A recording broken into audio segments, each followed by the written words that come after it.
Di lang yon, dahil tuwing kinagabi siya ng uwi sa pag-aayos ng mga kawayan at lambat na nakapalibot sa fish cage ay may kung ano-ano siyang ingay at paramdam na nararanasan.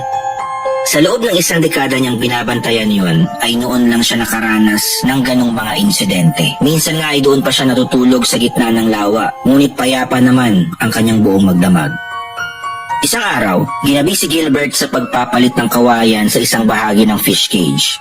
Alas 7 na noon, ngunit dahil sa bilog ang buwan ay nanatiling maliwanag ang buong paligid. Habang kumakain siya ng kanyang baon ay may kung anong malamig na humawak sa kanyang balikat.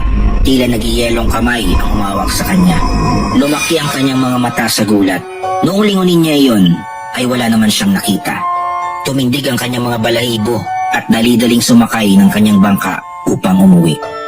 Isang linggo ang lumipas, napansin ni Gilbert na tuwing pupunta siya ng umaga sa fish cage ay may mga naiiwang bakas ng putikang mga paa sa